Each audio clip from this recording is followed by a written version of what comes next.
ਸਤਿ ਸ਼੍ਰੀ ਅਕਾਲ। ਤੁਸੀਂ ਵੇਖ ਰਹੇ ਹੋ ਟੀਵੀ ਪੰਜਾਬ ਤੇ ਮੈਂ ਹਾਂ ਤੁਹਾਡੇ ਨਾਲ ਇੰਦਰਪ੍ਰੀਤ ਕੌਰ ਸੰਗੇੜਾ। ਖਬਰਾਂ ਦੇ ਇਸ ਬੁਲੇਟਿਨ ਵਿੱਚ ਤੁਹਾਡਾ ਸਵਾਗਤ ਹੈ, ਜਿੱਥੇ ਗੱਲਬਾਤ ਕਰਾਂਗੇ ਅਮਰੀਕਾ ਦੀਆਂ तमाम ਵੱਡੀਆਂ ਖਬਰਾਂ ਦੀ। 11 ਮਈ ਤੋਂ ਬਾਅਦ ਅਮਰੀਕਾ ਮੈਕਸੀਕੋ ਬਾਰਡਰ ਦੇ ਉੱਪਰ ਕਿਸ ਤਰ੍ਹਾਂ ਦੀ ਸਥਿਤੀ ਰਹਿਣ ਵਾਲੀ ਹੈ, ਇਸ ਬਾਰੇ ਜਾਣਕਾਰੀ ਸਾਹਮਣੇ ਆਈ, ਜਿੱਥੇ ਦੱਸਿਆ ਗਿਆ ਕਿ 11 ਮਈ ਦੇ ਸੰਬੰਧ ਵਿੱਚ ਹੁਣ ਕੀ ਤਿਆਰੀਆਂ ਕੀਤੀਆਂ ਜਾ ਰਹੀਆਂ ਨੇ। ਇਹ ਜਾਣਕਾਰੀ ਟੈਕਸਸ ਦੇ ਨਾਲ ਜੁੜੀ ਹੋਈ ਹੈ, ਜਿੱਥੇ ਦੱਸਿਆ ਗਿਆ ਕਿ ਬਾਰਡਰ ਦੇ ਉੱਪਰ ਹੁਣ ਕਿਸ ਤਰ੍ਹਾਂ ਦੇ ਹਾਲਾਤ ਰਹਿਣ ਵਾਲੇ ਹਨ। 11 ਮਈ ਨੂੰ ਬਾਰਡਰ ਦੇ ਉੱਪਰ ਕਿਸ ਤਰ੍ਹਾਂ ਦੇ ਹਾਲਾਤ ਹੋਣ ਵਾਲੇ ਨੇ, ਇਸ ਬਾਰੇ ਖਾਸ ਜਾਣਕਾਰੀ ਸਾਹਮਣੇ ਆਈ, ਜਿੱਥੇ ਟੈਕਸਸ ਡੈਮੋਕ੍ਰੇਟ ਵੱਲੋਂ ਦੱਸਿਆ ਗਿਆ ਕਿ ਟਾਈਟਲ 42 ਖਤਮ ਹੋਣ ਤੋਂ ਬਾਅਦ ਉਹਨਾਂ ਵੱਲੋਂ ਕਿਸ ਤਰ੍ਹਾਂ ਦੀਆਂ ਤਿਆਰੀਆਂ ਕੀਤੀਆਂ ਜਾ ਰਹੀਆਂ ਨੇ। ਦੱਸ ਦਈਏ ਕਿ ਟਾਈਟਲ 42 11 ਮਈ ਨੂੰ ਖਤਮ ਹੋਣ ਜਾ ਰਿਹਾ ਹੈ, ਜਿਸ ਤੋਂ ਬਾਅਦ ਹੁਣ ਮਾਈਗ੍ਰੈਂਟਸ ਦੀ ਗਿਣਤੀ ਨੂੰ ਕੰਟਰੋਲ ਵਿੱਚ ਕਰਨ ਸੰਬੰਧੀ ਕਈ ਕਦਮ ਚੁੱਕੇ ਜਾ ਰਹੇ ਨੇ। ਪਿਛਲੇ ਦਿਨੀ ਬਾਰਡਰ ਦੇ ਉੱਪਰ ਸਖਤੀ ਦਾ ਵੀ ਐਲਾਨ ਕੀਤਾ ਗਿਆ। I wanted to just say a couple of things about what's going to be happening. As you know, Title 42 will be going away. I do support Title 42, but I think Title 8 is actually more effective. That's the law right now. And the reason I think it's more effective, you remember President Obama, he actually used Title 8 and he did not use Title 42. Title 42, as you know, it's expel on health reasons. It's a law. It's not a Trump law.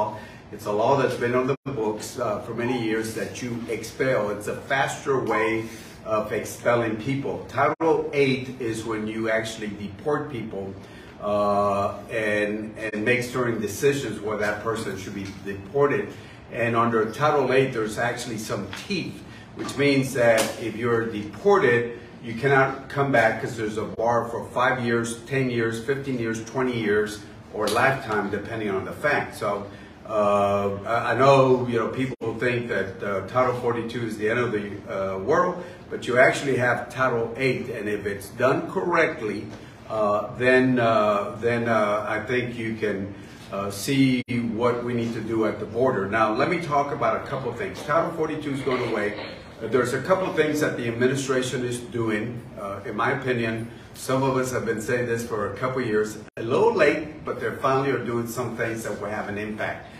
But since it was implemented late, we're going to see large numbers, and I'll talk about the numbers of people coming in at this time. There's a couple of things that we're seeing. One, there is an agreement between Panama, Colombia, and the U.S. that will try to slow down people at the Darien Gap. As you know, there's a lot of people coming in during the Darien Gap. So that's one thing. The second thing is there is, for the first time, we will have asylum officers inside Border Patrol facilities. Not ICE, but Border Patrol at the very beginning. Border Patrol facilities where they will make some quick decisions whether somebody should come in or go back. America ਦੇ ਕਿਸਾਨ ਪਰੇਸ਼ਾਨ ਕਿਉਂ ਹਨ ਤੇ ਨਵੇਂ ਕਿਸਾਨਾਂ ਨੂੰ ਕਿਹੜੀ ਪਰੇਸ਼ਾਨੀ ਦਾ ਸਾਹਮਣਾ ਕਰਨਾ ਪੈ ਰਿਹਾ ਹੈ, ਇਸ ਬਾਰੇ ਖਾਸ ਜਾਣਕਾਰੀ ਸਾਹਮਣੇ, ਜਿੱਥੇ ਸੁਣਵਾਈ ਦੌਰਾਨ ਇਹਨਾਂ तमाम ਗੱਲਾਂ ਦਾ ਜ਼ਿਕਰ ਕੀਤਾ ਗਿਆ। ਕਿਸਾਨਾਂ ਨੂੰ ਅਮਰੀਕਾ ਦੇ ਵਿੱਚ ਕਿਹੜੀਆਂ ਚੁਣੌਤੀਆਂ ਦਾ ਸਾਹਮਣਾ ਕਰਨਾ ਪੈ ਰਿਹਾ ਹੈ, ਇਸ ਬਾਰੇ ਖਾਸ ਜਾਣਕਾਰੀ ਸਾਹਮਣੇ ਆਈ ਹੈ, ਜਿੱਥੇ ਕਾਸਟ ਬੈਰੀਅਰ ਦਾ ਜ਼ਿਕਰ ਕੀਤਾ ਗਿਆ। ਦੱਸੀਏ ਕਿ ਐਗਰੀਕਲਚਰ ਕਮੇਟੀ ਹੀਅਰਿੰਗ ਦੌਰਾਨ ਇਹਨਾਂ तमाम ਗੱਲਾਂ ਦੇ ਬਾਰੇ ਵਿਚਾਰ ਸਾਂਝੇ ਕੀਤੇ ਗਏ, ਜਿੱਥੇ ਦੱਸਿਆ ਗਿਆ ਕਿ ਨਵੇਂ ਕਿਸਾਨਾਂ ਨੂੰ ਕਿਹੜੀਆਂ ਚੁਣੌਤੀਆਂ ਦਾ ਸਾਹਮਣਾ ਕਰਨਾ ਪੈ ਰਿਹਾ ਹੈ। And Gus, Mr. Barker, thanks for being here. And in your testimony, you did do a very nice job of describing how productive Iowa farmers are. But you did also, in your remarks, mention the high cost of land in Iowa. And that makes it particularly difficult for our young and beginning farmers and small farmers. There was a 2022 study from Iowa State University that gave the land value. It was called the Land Value Survey, and it gave the cost of an average price for acre of Iowa farmland. And it started, average was around $11,000 or so per acre, but it ranged up to $30,000 for high up in northwest Iowa. I know you're familiar with some of those costs. And according to the most recent USDA census data, which came out in 2019, we know, and I've heard this before, but the average age of an Iowa farmer is just over 57 years old. So my sister and her husband are you know, those average Iowa farmers right there. So, Mr. Barker, from your experience, how can we better help and incentivize young and beginning farmers so that they start and stay in agriculture? We get a lot of these young people, they'll start in farming, but they find that they can't often stay in farming. So are there special financing terms or other unique programs that are being offered to keep these young people in agriculture?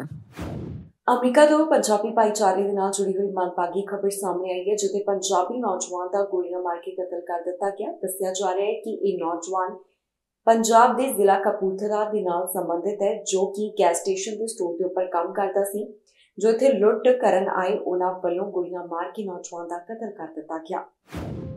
America ਤੋਂ ਪੰਜਾਬੀ ਭਾਈਚਾਰੇ ਦੇ ਨਾਲ ਜੁੜੀ ਹੋਈ ਮੰਦਭਾਗੀ ਖਬਰ ਸਾਹਮਣੇ ਆਈ, ਜਿੱਥੇ ਨੌਜਵਾਨ ਦਾ ਗੋਲੀਆਂ ਮਾਰ ਕੇ ਕਤਲ ਕਰ ਦਿੱਤਾ ਗਿਆ। ਤਸਵੀਰਾਂ ਤੇ ਵੀਡੀਓ ਸੋਸ਼ਲ ਮੀਡੀਆ ਉੱਪਰ ਕਾਫੀ ਵਾਇਰਲ ਹੋ ਰਹੀਆਂ ਨੇ। ਪੁਲਿਸ ਅਧਿਕਾਰੀਆਂ ਵੱਲੋਂ ਮਾਮਲੇ ਦੇ ਨਾਲ ਜੁੜੀ ਹੁਣ ਤੱਕ ਦੀ ਅਪਡੇਟ ਜਾਰੀ ਕੀਤੀ ਗਈ, ਜਿੱਥੇ ਦੱਸਿਆ ਗਿਆ ਕਿ ਇਹ ਨੌਜਵਾਨ ਪੰਜਾਬ ਦੇ ਜ਼ਿਲ੍ਹਾ ਕਪੂਰਥਲਾ ਅਧੀਨ ਆਉਂਦੇ ਪਿੰਡ ਜਲਾਲ ਪੁਲਾਣਾ ਦੇ ਨਾਲ ਸੰਬੰਧਿਤ ਸੀ, ਜਿਸ ਦਾ ਗੋਲੀਆਂ ਮਾਰ ਕੇ ਕਤਲ ਕਰ ਦਿੱਤਾ ਗਿਆ। ਦੱਸਿਆ ਗਿਆ ਹੈ ਕਿ ਗੈਸ ਸਟੇਸ਼ਨ ਦੇ ਸਟੋਰ ਤੇ ਇਸ ਨੌਜਵਾਨ ਵੱਲੋਂ ਕੰਮ ਕੀਤਾ ਜਾ ਰਿਹਾ ਸੀ ਤੇ ਕੰਮ ਕਰਦੇ ਸਮੇਂ ਲੁਟੇਰਿਆਂ ਵੱਲੋਂ ਗੋਲੀਆਂ ਮਾਰ ਕੇ ਉਸ ਦਾ ਕਤਲ ਕਰ ਦਿੱਤਾ ਗਿਆ। ਇਸ ਦੀਆਂ ਖੌਫਨਾਕ CCTV ਤਸਵੀਰਾਂ ਵੀ ਸਾਹਮਣੇ ਆਈਆਂ। ਖਬਰ ਸਾਹਮਣੇ ਆਉਣ ਤੋਂ ਬਾਅਦ ਪਰਿਵਾਰਕ ਮੈਂਬਰਾਂ ਦੇ ਵਿੱਚ ਸੋਗ ਦੀ ਲਹਿਰ ਦੇਖਣ ਨੂੰ ਮਿਲ ਰਹੀ ਹੈ। ਇਸ ਨੌਜਵਾਨ ਦੀ ਪਹਿਚਾਣ ਨਵਜੋਤ ਸਿੰਘ ਦੇ ਤੌਰ ਤੇ ਦੱਸੀ ਗਈ ਹੈ। ਪਰਿਵਾਰ ਮੁਤਾਬਕ ਨਵਜੋਤ ਸਿੰਘ ਦੀ ਉਮਰ 30 ਸਾਲ ਸੀ ਤੇ ਉਸ ਦਾ ਵਿਆਹ ਨਹੀਂ ਹੋਇਆ। ਸ਼ੁਰੂ ਤੋਂ ਹੀ ਉਹ ਵਿਦੇਸ਼ ਵਿੱਚ ਜਾ ਕੇ ਸੈਟਲ ਹੋਣਾ ਚਾਹੁੰਦਾ ਸੀ। ਲੰਬੇ ਸਮੇਂ ਤੋਂ ਨਵਜੋਤ ਵਿਦੇਸ਼ ਜਾਣ ਦੀਆਂ ਕੋਸ਼ਿਸ਼ਾਂ ਕਰ ਰਿਹਾ ਸੀ ਤੇ ਪਿਛਲੇ ਸਾਲ ਹੀ ਉਹ ਅਮਰੀਕਾ ਚਲਾ ਗਿਆ, ਜਿਸ ਤੋਂ ਬਾਅਦ ਉਸ ਵੱਲੋਂ ਗੈਸ ਸਟੇਸ਼ਨ ਦੇ ਉੱਪਰ ਕੰਮ ਕੀਤਾ ਜਾ ਰਿਹਾ ਸੀ।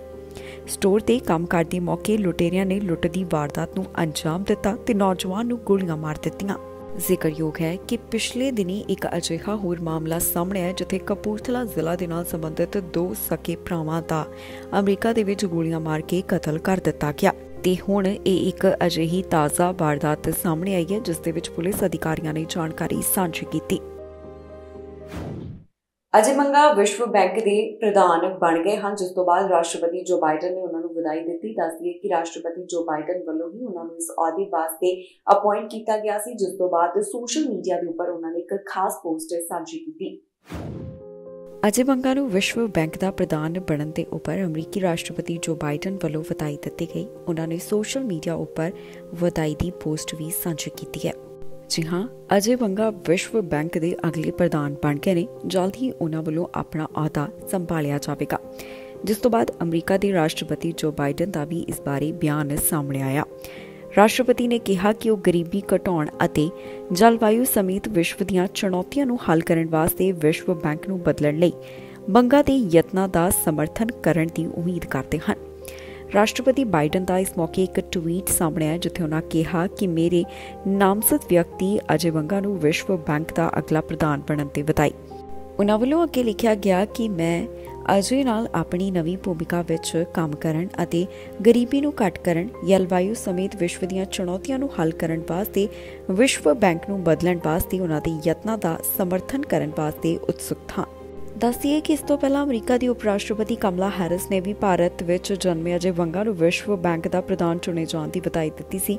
ਮੰਗਾ ਦੇ ਕੰਮ ਦੀ ਕਾਫੀ ਜ਼ਿਆਦਾ ਹੈਰਿਸ ਵੱਲੋਂ ਵੀ ਸ਼ਲਾਘਾ ਕੀਤੀ ਗਈ। ਦੱਸਣਯੋਗ ਹੈ ਕਿ ਮੰਗਾ ਨੂੰ ਵਿਸ਼ਵ ਬੈਂਕ ਦਾ ਅਗਲਾ ਪ੍ਰਧਾਨ ਚੁਣਿਆ ਗਿਆ।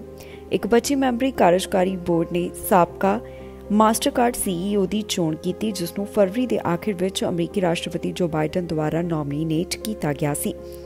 ਬੋਰਡ ਵੱਲੋਂ 5 ਸਾਲਾਂ ਦੇ ਕਾਰਜਕਾਲ ਵਾਸਤੇ ਉਹਨਾਂ ਦੀ ਅਗਵਾਈ ਨੂੰ ਮਨਜ਼ੂਰੀ ਦੇਣ ਵਾਸਤੇ ਵੋਟ ਦਿੱਤੇ ਜਾਣ ਤੋਂ ਤੁਰੰਤ ਬਾਅਦ ਪ੍ਰਕਾਸ਼ਿਤ ਇੱਕ ਬਿਆਨ ਵਿੱਚ ਕਿਹਾ ਗਿਆ ਕਿ ਬੈਂਕ ਨੇ ਬੰਗਾ ਦੀ ਚੋਣ ਕਰ ਲਈ ਹੈ ਤੇ ਉਹਨਾਂ ਵੱਲੋਂ ਜਲਦ ਹੀ ਅਹੁਦਾ ਸੰਭਾਲਿਆ ਜਾਵੇਗਾ। ਦੱਸ ਦਈਏ ਕਿ ਅਜੇ ਬੰਗਾ 2 ਜੂਨ ਨੂੰ ਆਪਣਾ ਅਹੁਦਾ ਸੰਭਾਲਣ ਜਾ ਰਹੇ ਨੇ। ਅਮਰੀਕਾ ਬਾਰਡਰ ਦੇ ਉੱਪਰ ਟਾਈਟਲ 42 ਖਤਮ ਹੋਣ ਜਾ ਰਿਹਾ, ਜਿਸ ਤੋਂ ਬਾਅਦ ਬਾਈਡਨ ਪ੍ਰਸ਼ਾਸਨ ਨੇ ਸਖਤੀ ਦਾ ਐਲਾਨ ਕੀਤਾ। 11 ਮਈ ਵਾਲੇ ਦਿਨ ਤੋਂ ਹੁਣ ਖਾਸ ਨਵੇਂ ਨਿਯਮ ਬਾਰਡਰ ਦੇ ਉੱਪਰ ਲਾਗੂ ਹੋਣ ਵਾਲੇ ਨੇ। 10,000 ਦੇ ਕਰੀਬ ਮਾਈਗ੍ਰੈਂਟਸ ਬਾਰਡਰ ਦੇ ਉੱਪਰ ਇਕੱਠੇ ਹੋ ਗਏ, ਜਿਨ੍ਹਾਂ ਵੱਲੋਂ ਇੰਤਜ਼ਾਰ ਕੀਤਾ ਜਾ ਰਿਹਾ ਕਿ ਕਦੋਂ ਟਾਈਟਲ 42 ਸਮਾਪਤ ਹੋਵੇ ਤੇ ਉਹ ਅਮਰੀਕਾ ਵਿੱਚ ਦਾਖਲ ਹੋ ਸਕਣ। ਅਮਰੀਕਾ ਮੈਕਸੀਕੋ ਬਾਰਡਰ ਦੇ ਬਾਰੇ ਇੱਕ ਵੱਡਾ ਸਮਝੌਤਾ ਹੋਇਆ, ਜਿੱਥੇ ਮੈਕਸੀਕੋ ਵੱਲੋਂ ਹੁਣ ਮਾਈਗ੍ਰੈਂਟਸ ਨੂੰ ਸਵੀਕਾਰ ਕੀਤਾ ਜਾਵੇਗਾ।